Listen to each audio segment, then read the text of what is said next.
Binance es, por un lado, es el exchange más grande del mundo, es decir, la casa de cambio de cripto más grande del mundo. Y por otro lado, somos proveedores de infraestructura para Web 3.0. Es decir, brindamos soluciones para que cualquier persona o empresa que quiera entrar a Web 3.0 pueda usarnos a nosotros como el compañero para ese crecimiento. En general lo vemos bien, tenemos ojos positivos ante el mercado. Entendemos que son ciclos, no es algo que nos asuste.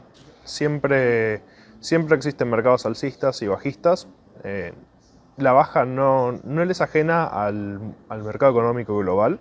Es decir, no es que solamente las criptomonedas cayeron. Obviamente las criptomonedas son un activo por ahí todavía más volátil, pero en general siguen las tendencias de los mercados. Así como caen las criptomonedas, cayó la bolsa. Ante un aumento de las tasas de interés a nivel mundial, es lógico que se contraigan el resto de los mercados, con lo cual entendemos que esto es un movimiento normal del mercado y obviamente después vamos a ver una corrección. No tenemos que hacer un análisis cortoplacista.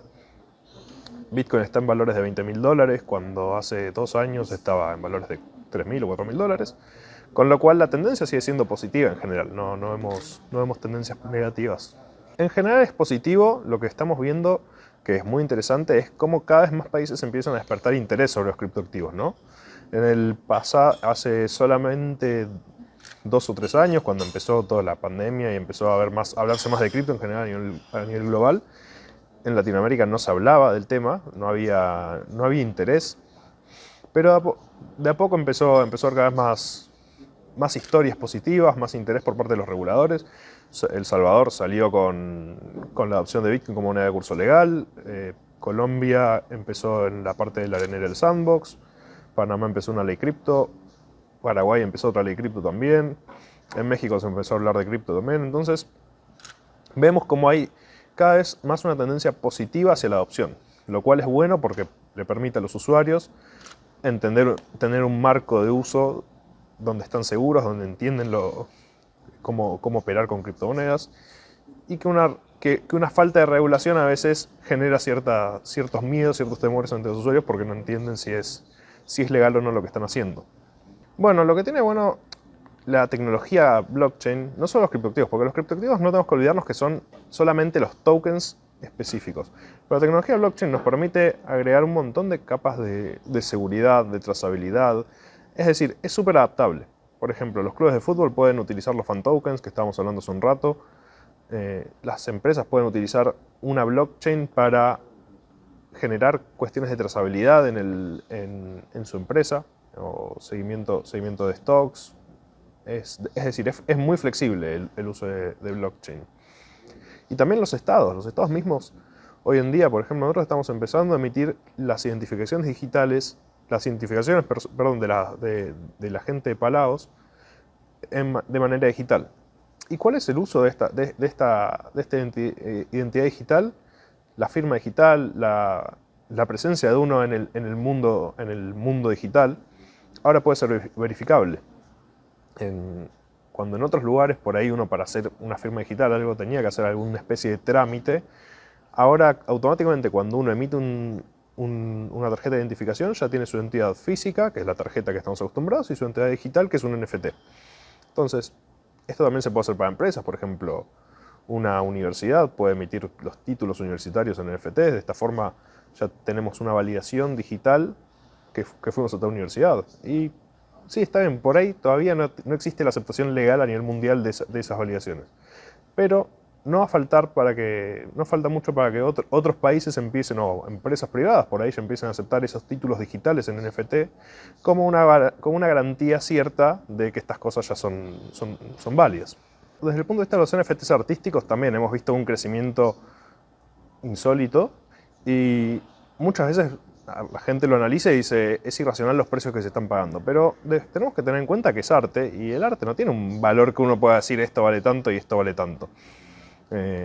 Porque un Rothko, por ejemplo, se vende en $50 millones y si uno lo analiza es un cuadro que puede pintar cualquiera por ahí, ¿no? Pero sería un análisis muy banal del cuadro en sí. Obviamente el arte tiene un trasfondo mucho más grande y por eso también los Digital Apes, los Bored Apes, tienen el valor que tienen, que son estas obras de arte de los monos, y tienen un valor muy grande porque fueron pioneros, porque fueron disruptivos. Entonces, se sigue analizando arte como si fuese arte y no se analiza solamente la pieza en sí. Porque sí, la crítica es solamente una imagen. Es solamente una imagen digital.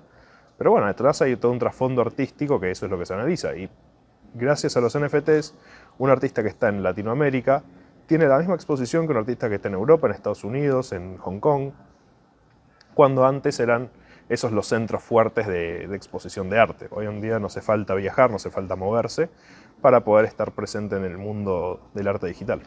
Bueno, ya existen casos de empresas de transporte, de contenedores, que utilizan blockchain justamente para esto, para la trazabilidad de sus cargas. Por ejemplo, cada vez que la carga toca puerto, se hace una transacción en blockchain donde se sube el peso del barco, la cantidad de tripulantes, cuántos contenedores había encima. De esta forma se sabe con cuánto llega, con cuánto sale. De esta forma se puede hacer un control de stock, una estimación mucho más fehaciente que la que se hacía en el pasado, porque en el pasado esta misma información se guardaba en una base de datos centralizada. Lo que pasa con las bases centralizadas es que son editables. Entonces, al utilizar la tecnología blockchain, el mundo del transporte multimodal puede tener la seguridad que la información nunca se cambia, nunca se modifica y hay mucho mejor seguimiento. Entonces, también tenemos la posibilidad en los rastreadores GPS que se le ponen a algunos contenedores con contenidos bastante altos que cada tanto tiempo hagan una operación en blockchain. Entonces uno tiene por GPS montado en blockchain todo el posicionamiento de su contenedor, con lo cual es imposible modificar que ese contenedor está ahí o estuvo ahí, porque la información, como siempre decimos, en blockchain es inmodificable. Yo lo veo con muy buenos ojos. Panamá siempre ha sido un país muy abierto a los negocios, es un país que tiene mucho potencial en el sentido de desarrollo de negocios internacionales, está posicionado en un lugar estratégico, está cerca del hemisferio norte y cerca del hemisferio sur, no es que está en uno de los extremos, y también tiene una atracción a los grandes negocios. Es normal que las empresas vengan y aprovechen el potencial de Panamá para desarrollarse, con lo cual entiendo que se puede hacer un camino en conjunto desde el mundo cripto y el potencial panameño para desarrollar la tecnología en el país. En términos de usuarios específicos, no es información que tengamos pública, pero la verdad es que vemos una adopción constante, vemos un crecimiento. Nos damos cuenta en estos eventos donde cada vez más gente se interesa para venir. La gente nos pregunta cada vez cosas más específicas. Hace 2 años que empezamos con el desembarco en Latinoamérica, las preguntas eran muy básicas de cómo abrir una cuenta y ahora ya traen proyectos, traen desarrollos. Entonces, evidentemente hubo una adopción muy fuerte, no solo desde el punto de vista del usuario, sino que también desde el punto de vista de las empresas que están empezando a desarrollarse, y Latinoamérica lo vemos como un hub fuerte en el mundo cripto. Y es muy importante para nosotros como empresa también la región. En general, las regulaciones que vemos son todas positivas en ese sentido. No hay... Ahora, por un lado tenemos el beneficio de que la tecnología blockchain es una tecnología que no sirve para financiar el terrorismo ni para el lavado de capitales. En la última investigación de Chain Analysis se estimó que más o menos entre el 0.1 y 0.2% del dinero cripto se utilizaba para financiación del terrorismo y lavado de capitales. Cuando las Naciones Unidas hicieron un estudio similar en el dinero tradicional, en el dinero fiduciario, se estima que entre el 4 y el 6% de ese dinero se utiliza para financiación del terrorismo y lavado de activos. Es decir, es muchísimo más baja la cantidad de dinero que se utiliza para lavado de activos y financiación del terrorismo en el mundo cripto. ¿Por qué? Por la trazabilidad. A través de redes neuronales, inteligencia artificial, podemos saber de dónde vienen las criptomonedas, podemos hacer ciertos modelos de investigación, con lo cual es más fácil para nosotros combatir esto. Es más fácil tener una lista negra de gente que no somos nosotros, sino que nosotros con inteligencia interna y también contratando empresas externas trabajamos activamente en esto para eliminarlo. Con lo cual, por un lado, nosotros trabajamos activamente y también obviamente ayudamos a los reguladores para poder aplicar estas cosas en el día a día. Esto puede ayudar a la gente a involucrarse en el sistema financiero a través de bajar las barreras de acceso. Porque, ¿qué pasa? Normalmente uno cuando quiere ahorrar en el sistema financiero tradicional, las opciones son bastante limitadas, son bastante acotadas y la barrera de acceso es bastante alta. No sé exactamente el caso de Panamá, pero en muchos países cuando uno quiere invertir en un fondo para su dinero, le ponen límites de más de $10.000 por ahí, que para la gran mayoría de la gente es una suma de dinero muy grande. En cambio, en el mundo cripto, nosotros por ejemplo en Binance, uno puede comprar criptomonedas a partir de los $10. Y puede, obviamente con $10 no puedes diversificar mucho porque la cantidad de capital que tenés es muy poca, pero uno podría comprar $10 de Bitcoin, $10 de Ethereum, $10 de BNB y tener diferentes opciones. Si uno quiere posicionarse en una stablecoin, puede hacer lo que es una especie de plazo fijo, donde uno gana un rendimiento anual, y también se puede suscribir con $10 o con $5, con lo cual le podemos dar la posibilidad a gente de ese dinero que no estaba haciendo nada, porque por ahí tenían, como no podían ahorrarlo, porque no podían meterlo en ningún instrumento, lo gastaban. Ahora, al ofrecer instrumentos de suscripción muy pequeños, o sea, es decir, con $10 ya uno puede entrar, la gente empieza a involucrarse en el sistema financiero, empieza a aprender y empieza a ver el valor de ahorrar, porque también lo que pasa es que muchas veces la gente, como nunca puede ahorrar, no ve el valor en el ahorro y no se construye ese ahorro.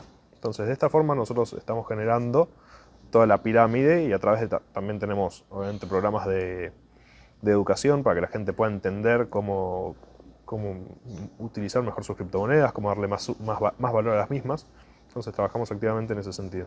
Primeramente, siempre entender que estos son activos volátiles.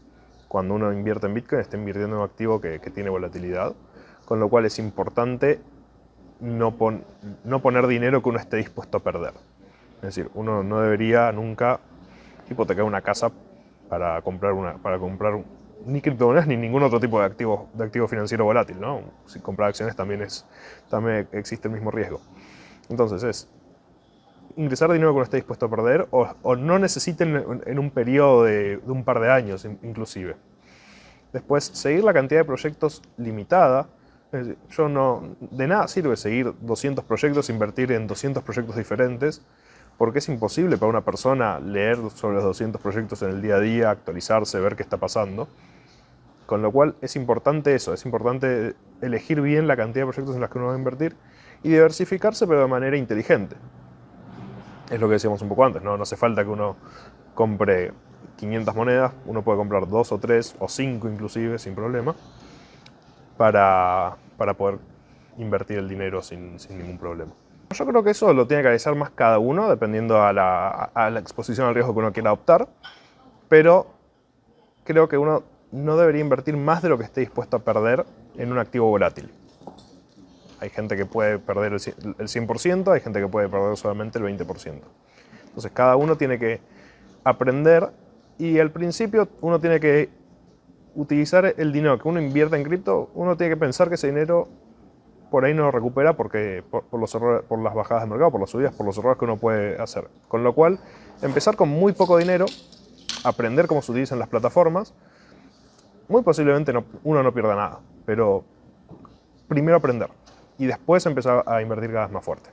Los vemos muy interesados y también tenemos que entender de ambas partes que la adopción cripto depende de los usuarios y no depende ni de nosotros ni de ellos. Entonces, si el usuario empieza a demandar criptomonedas y a demandar posibilidades de acceso a las mismas, obviamente nosotros tenemos que tener la infraestructura para poder ofrecerles ese servicio, pero los bancos también van a tener que trabajar en conjunto con nosotros, que es lo que buscamos y es lo que por suerte estamos haciendo, para ofrecerles el producto a la gente.